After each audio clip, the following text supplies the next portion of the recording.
My dad works in B2B marketing. He came by my school for career day and said he was a big ROAS man. Then he told everyone how much he loved calculating his return on ad spend. My friends still laugh at me to this day. Not everyone gets B2B, but with LinkedIn, you'll be able to reach people who do. Get a $100 credit on your next ad campaign. Go to linkedin.com/results to claim your credit. That's linkedin.com/results. Terms and conditions apply. LinkedIn, the place to be, to be. Thumbtack presents the ins and outs of caring for your home. Out. Indecision. Overthinking. Second-guessing every choice you make. In. Plans and guides that make it easy to get home projects done. Out. Beige on beige on beige. In. Knowing what to do, when to do it, and who to hire. Start caring for your home with confidence. Download Thumbtack today. Hello, you are listening to Just Films and That. This is the podcast where we talk about those films we think deserve a little bit more love. Whether underrated or underseen, we're going to talk about them. So, let's see what it's going to be this week.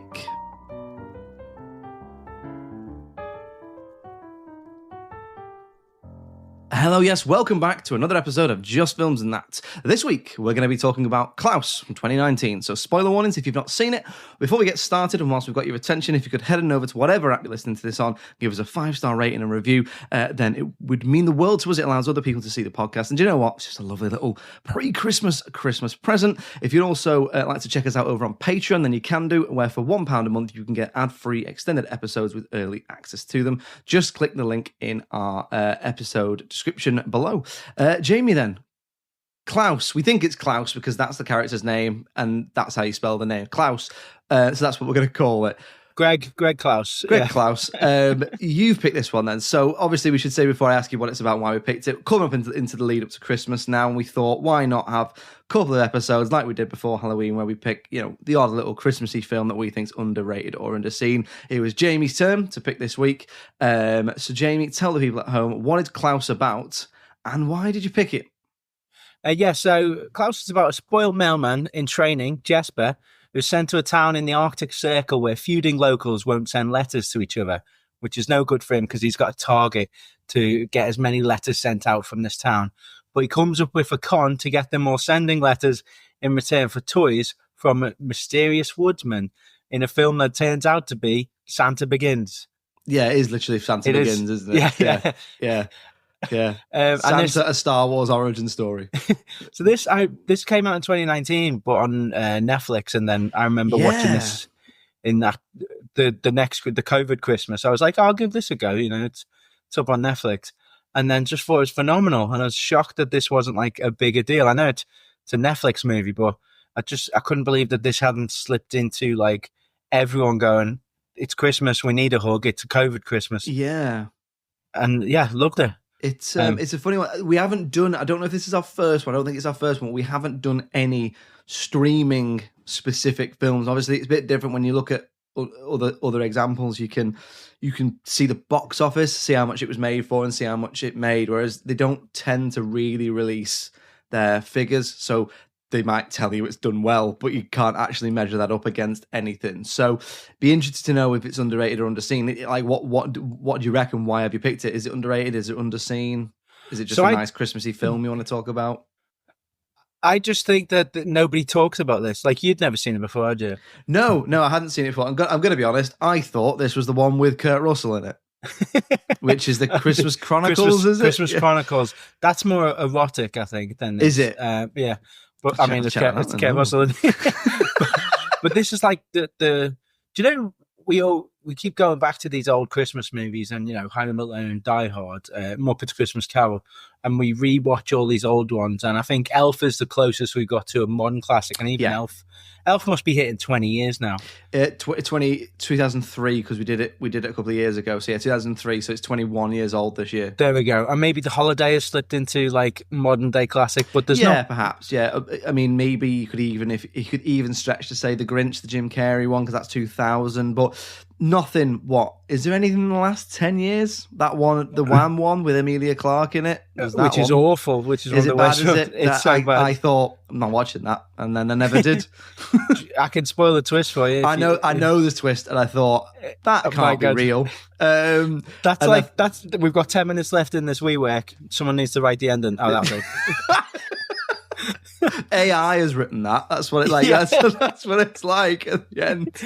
Whereas this is written superbly. There's no fat on this as well. Is there? No, it's hour not. And a half, maybe. Right in as well. Like no narrative fat to trim, like you say. Right. Well, let's get stuck into it once. Like you say, I hadn't seen it, and I did think it was the Kurt Russell one. And then obviously, as soon as it started, and well, in fact, as soon as I saw the poster and I could see it was a cartoon, I was like, it's not the Kurt Russell one. Allerton's making me watch another cartoon. Yeah, here we go again. So we'll get stuck in then. So to remind you of the structure, we start with what we liked, and then we move on to what we didn't like, and then we're going to look at the sort of critical reception, and well, not box office in this case, but probably just critical reception, and see if it is underrated or underseen. So Jamie, crack on then. What do you like about it, mate? Oh, I mean, everything from I really like the ideology behind it, like the idea that because there's these two feuding communities, or it's one town where two feuding families, and they really stress the point that like generational feuds can end in the next generation. Like the kids that start playing with each other start liking each other, then that bounces back to the parents, and it does actually have a really nice message of hope for. The whole point of the feud is that it's just a feud that's been happening for years, and that's it. And it's like this could stop at any point, and actually, communities could really enjoy life if they, come together. Which it's a bit sappy, but Christmas though, in it, I think there's a certain amount of sweetness or sugar or sap or whatever you want to call it. You have to allow in a Christmas film, and I thought this was full of acceptable sap. That's what I thought. Yeah. I mean, I did get a bit of dust in my eyes in a couple of scenes as well, which we'll get to. We'll get to. It's dropping emotion bombs all over. This is emotion bomb Dresden, mate. It's all over. Should we do it now?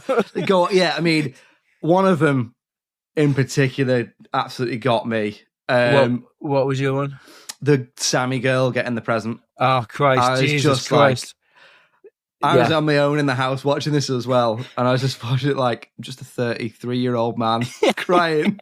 The little girl getting a present, but it's so.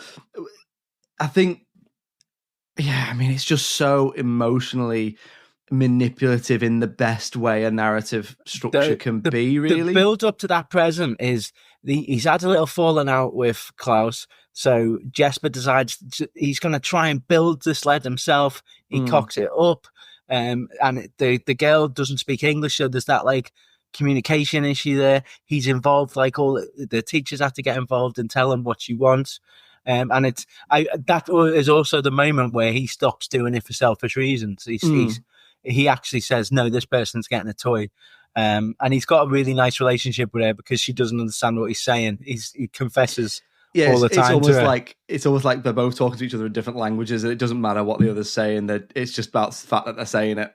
Yeah, and then not only is it a present that she wanted, but it's a present that her dad can get involved with because the dad has to set the sled off. Yeah, it's like it might be the biggest emotion bomb we've done.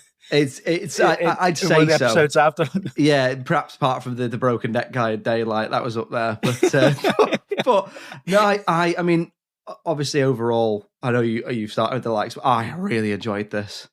And it's a tricky one. Obviously, we are in the streaming age now, and I do think they're still fighting the stigma of we can't be that good if it's gone straight to streaming. And I don't know if that's a subconscious thing for a lot of people because we're just so used to things going into the cinema, or even it can be reflective of a lack of confidence in a film as well, because they'll stick it in the, was it Joker 2 was like it ended up in cinemas for like 3 weeks or 4 weeks or something, and then it was immediately it's already on streaming or whatever. And I think and that was your film of the year, wasn't it? I loved it. I thought, why not take the first one but change everything that people liked about it and make it twice as long? But anyway, so I still think there is that. I mean, what do you think? Do you think there's that stigma around streaming films? Yeah, I think, but also it's kind of because the streamers are the big bad in a way of like we're looking at people who killed cinema, you know. Yeah.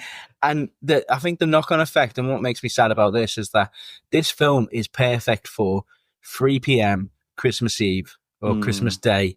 Everyone sat down, they've had a few drinks, you've had a fight with your mum, and then you just put this on, and it's great for. And it's. Do you know how The Rock keeps trying to make 4-quadrant movies? This is This is, you know, the little ones have something to watch. There's loads of great jokes in here for older people as well, and there's nothing offensive. There's nothing, as we say, it doesn't push anything down your throat. There's no like overarching message. And you know, if you're a film fan, you can go, wait a minute, have they done Batman Begins but with Santa? Yeah. Yeah, like you say, it does have that really broad appeal. Like there is something in there for everyone. Like I think it's pretty funny. Like I laughed a good few times in terms of some of the quips and the slapstick, even things like the level of detail they went into to show the pettiness between the feuding families and stuff like that. It's like it's a great goldmine for comedy in that sense. And I think if I watched it again, which I definitely probably would do next Christmas now, this is, I mean, like again, the highest praise I can give this is that it'll definitely go into the Christmas rotation. Yeah, there's a, like, to do with that pettiness, there's a great scene where one of them just wakes up and his chair's been moved to the top of a roof and he falls off. Or the one with the guy, he falls out in the bath. Yeah. And also, I like how they've kind of made the pettiness mundane. Like they it's hate just each what other they so do. much. Someone comes out to just throw like fish heads on someone's clean washing every morning, but she does it in the sense of like you would just empty your washing bucket.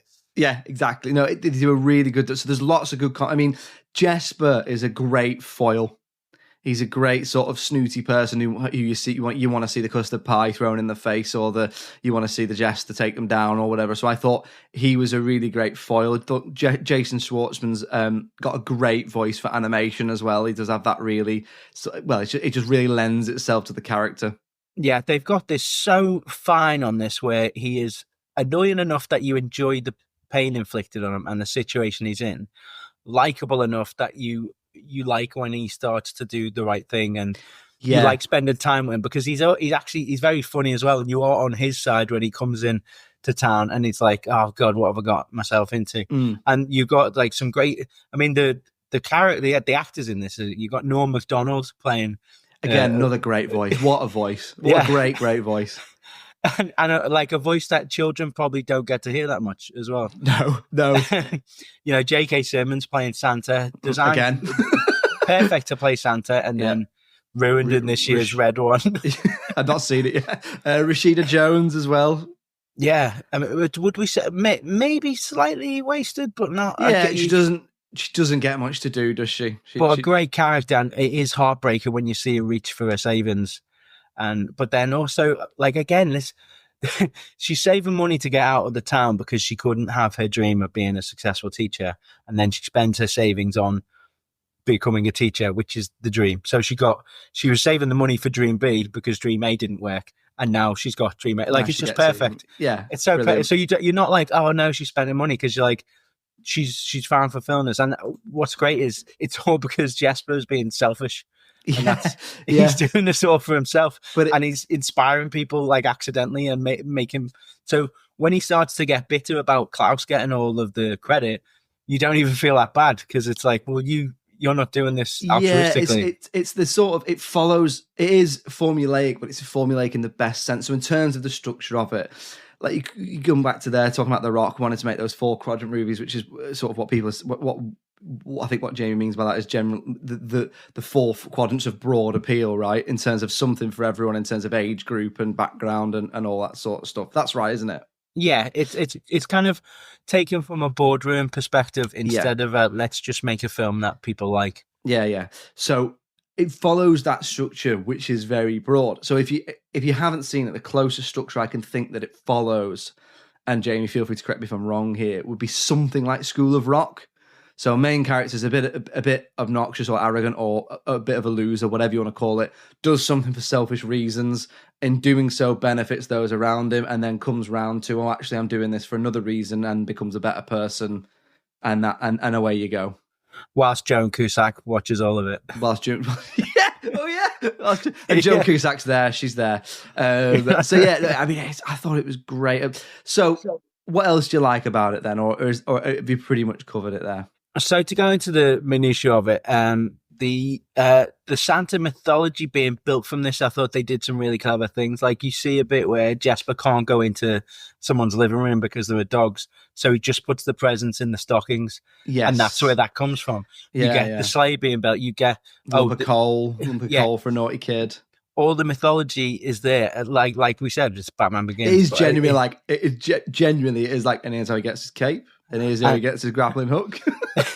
And they don't shy away from, like, I've seen this a few times in Santa mythology where he's a childless man, or normally him and Mrs. Claus are childless, and that's where the pain comes from of wanting to give out toys, and they don't shy away from that in the kind of, I mean, it's another emotion bomb where he's got a little wooden family thing where there's empty spaces for where his children would have gone, but they never had children. And then I wouldn't even say what kind of tribe they are, but the people come from to help him out, and they become the elves, and then they fill the spaces, and you're like, he's got a family. So they're you mean the people who don't speak English? Yeah. So it's they're called the Sami people.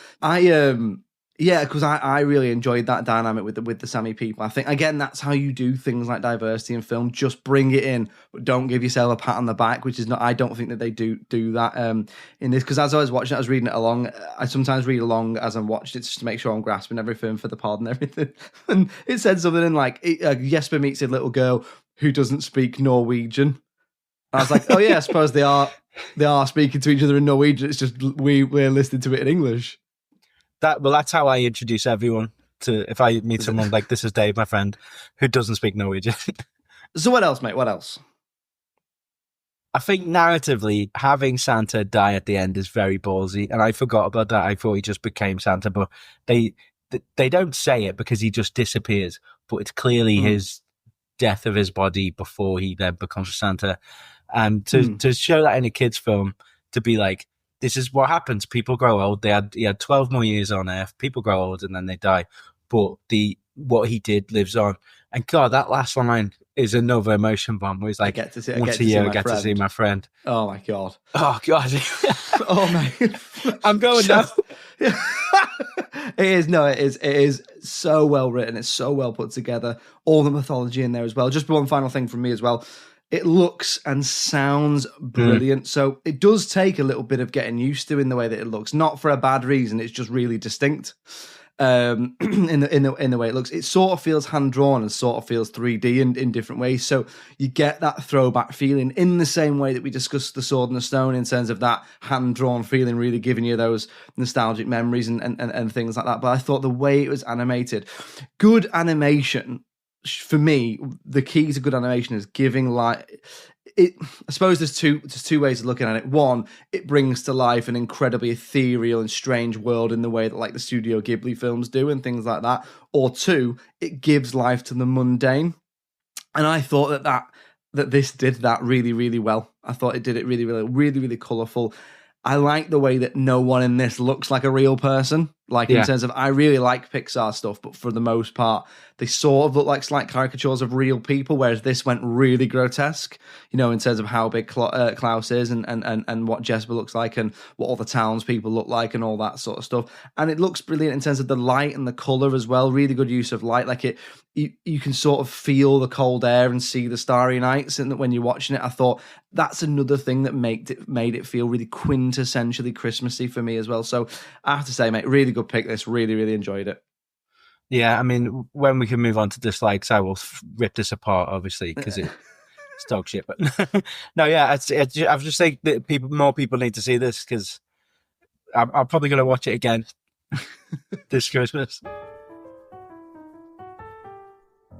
Okay, then. So let's move on to talking about the dislike section, or we'll talk about anything we didn't like or that we might change about it. I don't get the impression this is going to be the longest section we've ever done, Jamie. We'll start with you then. Too emotional, not emotional enough. First of all, it's a cartoon, and cartoons are for kids. So. Yeah. No car chases, no sex scenes, no guns. What's going on? I genuinely, I've only got this written because I had dislikes, and I was just looking at a blank page. why would you, as those feuding families, want the feuds to carry on when you see the town visibly improve, commercially improve, like everything is going better, and they just decide, no, we feud. I mean, they do pull up on it because they're like, you want us to have a peace so that we can end this peace. But there's a thing called putting a lampshade on, or no, putting a hat on, isn't it? Where you draw attention to something so other people don't draw attention to it. But yeah, I do think they need to explain why. Yeah, even just a line about, well, that's the way it's always been, you know, or something, or even, I don't know, even have, I suppose you probably need a character in there that would stand to lose something by them. Yeah, are they making money off the feud? Yeah. Something like that, yeah. But again, like that was just because I was grasping at dislikes. Yeah. I've got two things, one slightly smaller thing and one slightly bigger one, but they're not massive things, and I'd be interested to see what you think about the bigger one. Do you want should we give you the littler one first? Yeah, let's go little. So I thought perhaps, and this isn't necessarily a dislike, it's perhaps something I would change, is just a little bit more at the beginning about why he's so obnoxious and so arrogant, or perhaps have the whole classic kids family film thing of he makes one big mistake and gets sent away for that. But that isn't a dislike, because that's just one of those things where you could just go, well, we didn't do that, so if you don't like it, you know what I mean? That's just that isn't the story. That's like saying, well, I would have liked it if, you know, such an actor had been in it, and you go, well, they're not in it, are they? So it does, you know, it doesn't matter. The other one, which I'm interested to see what you think of this is, and it's not a massive thing, but I did think some of the song choices were odd. The modern, because you get How You Like Me Now by the Heavy. You get the Heavy, and then I can't remember. There's a rap song when he tells that kid like why you got some coal, and he turns back, and there's like a modern rap song. Yes, I can't remember what it is. It might be like a Jay-Z or Kanye West song or something like that. I can't remember what it is. I thought that, so I really like the Zara Larsson song, which is called Invisible, I think, isn't it? And the use of the song in this is very emotional. It's in the bit we mentioned before with the Sammy girl and the giving it a present. That was a big part of why I choked up watching that bit. I thought it was a really good song, really beautifully written, obviously fantastically performed and things like that. But the Heavy and the other song, I just remember thinking, it doesn't fit with the aesthetic. It doesn't fit with the overall aesthetic of the film. It felt, I don't know, it's probably not the case of this because of the time difference between it when they were made, but it felt to me a little bit like they were going, well, Spider-Verse did it, so we're going to use, you know, modern songs, but then they're so quintessentially so drastically different, should I say? So I thought that, yeah, particularly the Heavy one, I think because that song has been, you know, if you don't know the song, I'm talking about How You Like Me Now by the Heavy, which you would know if you heard it. It's been on hundreds of adverts, and I like that song, but it's been overused by quite a lot, and I do wonder if they were sort of, perhaps there was a touch of panic of that we need something in there. I was just thinking that, is this the worried hand of a producer going, people are going to switch off because this all you're showing us is something very beautiful, and like a script that's very funny, but it's very traditional in how great it is, and is there a bit of panic of like, put something modern in this now, put something catchy. And it comes back to that thing of looking at the formula and going, well, there's no songs in it. There's no songs. It's not like a typical Disney film, so there's no songs to keep the kids engaged. So you're going to have to put something in there, otherwise they're going to switch off. And it's like, actually, I disagree. I think the aesthetic, the plot, and the comedy, and all the things we talked about, I think kids would be engaged by this. And because that Zara Larsson song is like, it's not overly produced, so it's not like that would stand out, because it is just kind of some instruments and her singing. It's mainly the singing in there, and I think it's like orchestral as well. Yeah, it's kind of a naturalistic song that I don't think would be out of place if they just chose to use that and then instrumental music up the time for the rest of the film. I think the key for me in that sense is that the Zara Larsson song, the way it's produced, the way it sounds, fits with the aesthetic of the film, whereas the other two they just feel inserted in. And I think that Zara Larsson one was recorded for the film as well, whereas those two are just like, it is very like, put a popular song in there. It's the same thing. I think sometimes it can be the measure of the bravery of a studio or producer around a kids film or a family film. Like, you look at some of the sort of less successful films, and it's always things like where they go, oh shit, put a song in there, put a pop song in there, and it just reeks of like almost pandering. And I think to some extent kids will like it, but I think you're doing. I think you need to respect your audience a little bit more there. Yeah, I mean, that's what put me off watching like Trolls and Sing. Apparently Sing is Exactly. very good, but it just looked like, oh, we're going to make cartoon Sing modern pop song. Yeah, and I always get it mixed up with is it Zootopia or Zootropolis? Oh, right, yeah. One's English. It's the same film. One's English, one's American, and then Sing is it singing pig? Who was singing animals? Singing farming animals? I mean, don't get me wrong, it's sexy, but it just felt like it's pandering, isn't it? Yeah, a little bit. Yeah. Well, I don't know if there's a panda in it, but Hey, come on, Jamie, Alan and Jamie on Instagram.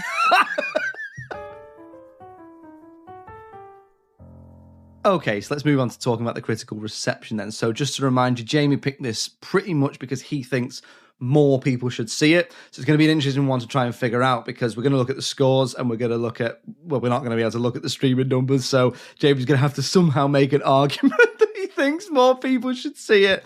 In terms of the scores, we'll look at those first just to remind you how it works. We're going to get the IMDb, the Rotten Tomatoes critics, and the Rotten Tomatoes audience, and we're going to work out the average. Jamie Allerton, take it away. Can't wait to hear your argument for why it's unseen.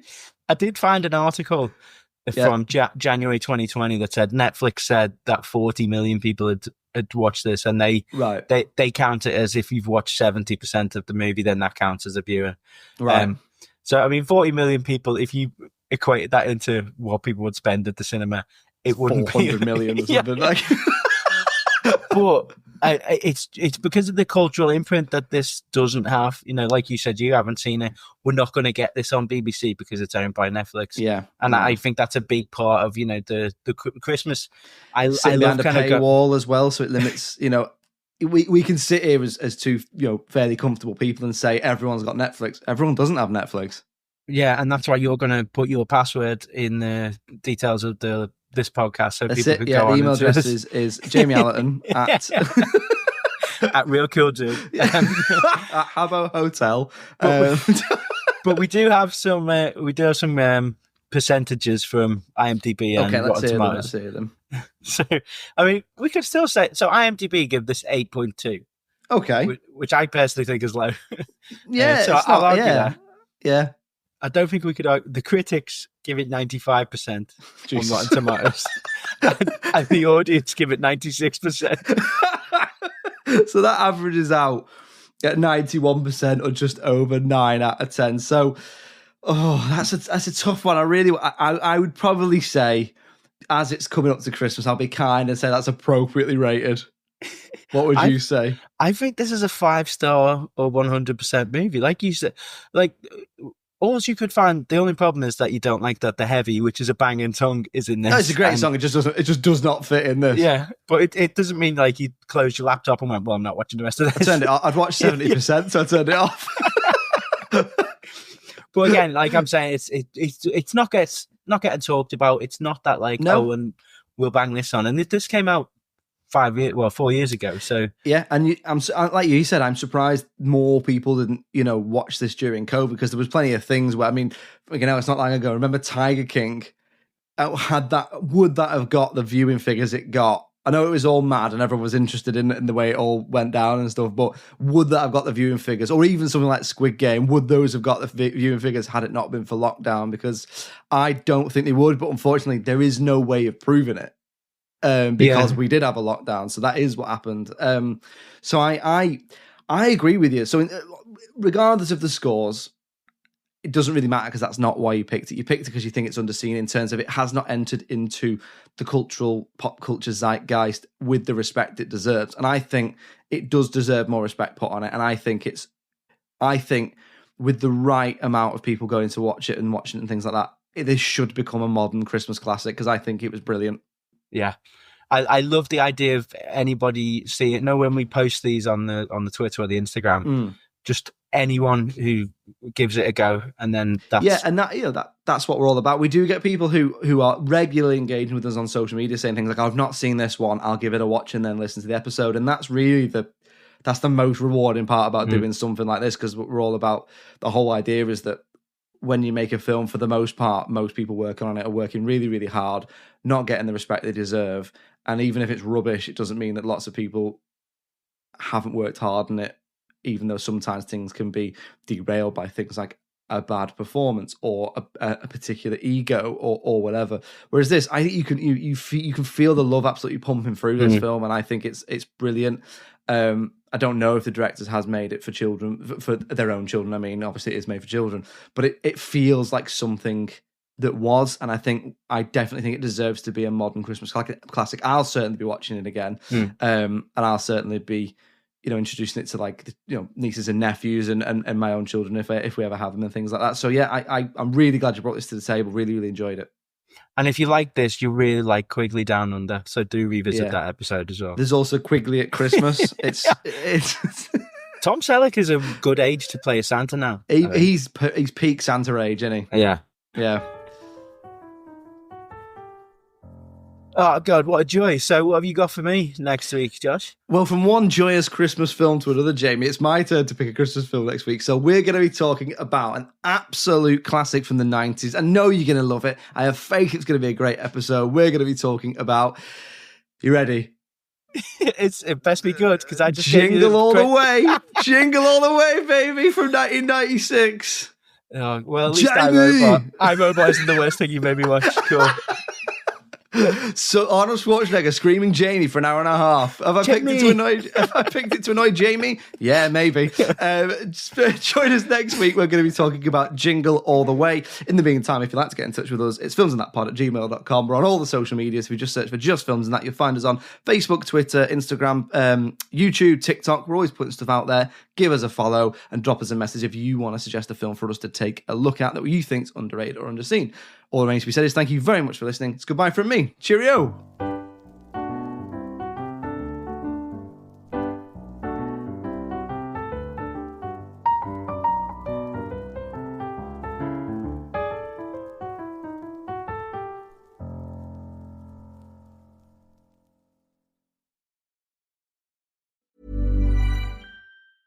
My dad works in B2B marketing. He came by my school for career day and said he was a big ROAS man. Then he told everyone how much he loved calculating his return on ad spend. My friends still laugh at me to this day. Not everyone gets B2B, but with LinkedIn, you'll be able to reach people who do. Get a $100 credit on your next ad campaign. Go to linkedin.com/results to claim your credit. That's linkedin.com/results. Terms and conditions apply. LinkedIn, the place to be, to be. What makes a great pair of glasses? At Warby Parker, it's all the invisible extras without the extra cost. Their designer quality frames start at $95, including prescription lenses, plus scratch-resistant, smudge-resistant, and anti-reflective coatings, and UV protection, and free adjustments for life. To find your next pair of glasses, sunglasses, or contact lenses, or to find the Warby Parker store nearest you, head over to warbyparker.com. That's warbyparker.com. Hey, it's Mark Maron from WTF here to let you know that this podcast is brought to you by Progressive Insurance. And I'm sure the reason you're listening to this podcast right now is because you chose it. Well, choose Progressive's Name Your Price tool, and you could find insurance options that fit your budget, so you can pick the best one for your situation. Who doesn't like choice? Try it at Progressive.com. And now, some legal info. Progressive Casualty Insurance Company and Affiliates. Price and coverage match limited by state law. Not available in all states.